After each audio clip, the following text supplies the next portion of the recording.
5 years after U.S. President Barack Obama promised to close the Guantanamo Bay prison, dozens of inmates inside are on a hunger strike.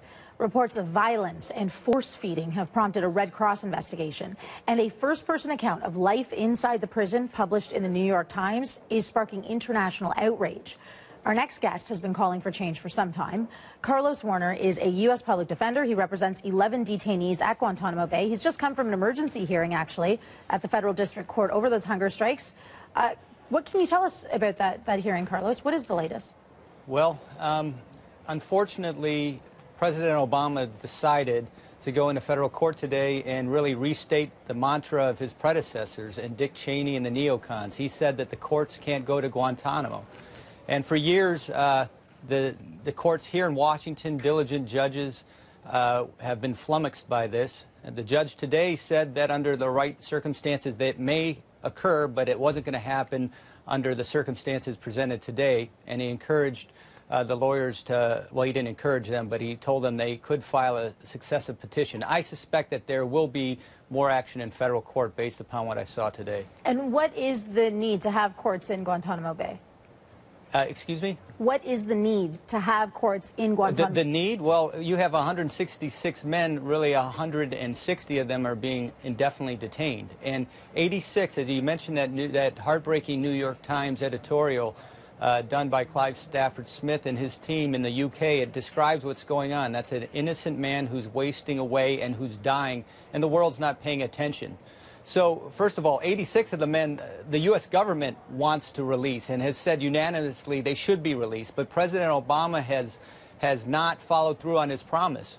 And therefore, they sit there and they are dying slowly. And they're dying miserably because President Obama will not pick up the ball here. Now, President Obama could have walked, his administration could have walked 10 feet across the courtroom and talked to us today, and we could have resolved the hunger strike today. He won't even go that far. What would you say to him? Well, the men's demands, I've been there twice since the strike began, the men's demands are very simple. If they are allowed to voluntarily surrender their Quran, as opposed to having it searched by the military, they will end the hunger strike.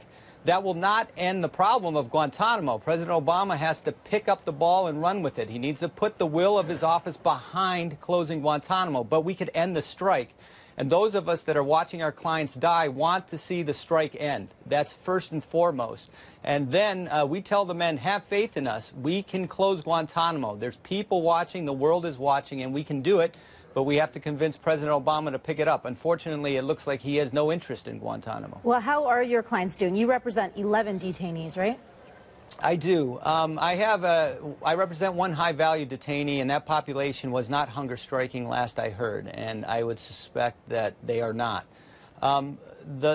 The rest of my clients are suffering. There are 130 out of the 166 men are hunger striking. The military plays games with the numbers. I could take you through how they do it. It's not important. I think now they're saying 65 men are hunger striking. The bottom line is that the majority of them are starving today, and they're doing it because they don't want to die quietly. And since President Obama made his promise, there's been nothing about Guantanamo, and they're fed up. So that's the fuel that's driving the fire. The way the military is addressing the men and dealing with them caused the strike to take off. They could end it today, but the bottom line is President Obama has to reaffirm, and not just with words, by appointing somebody in his administration to close Guantanamo. Right now, there's nobody. Right, and you're asking your clients to have faith in you, and as yes. Other representation, do they have faith in you? Well, I mean, it's a tough sell, and you know, I try to tell them to have faith, but they've been there 11 years without charge. So I think it's hard for them to look at a lawyer who flies in, and I go a lot. I go when I can, once, twice a month, to bring hope to them and tell them exactly what I'm doing. But I don't blame them not to have faith in us, and I don't blame them for taking the steps that they're taking.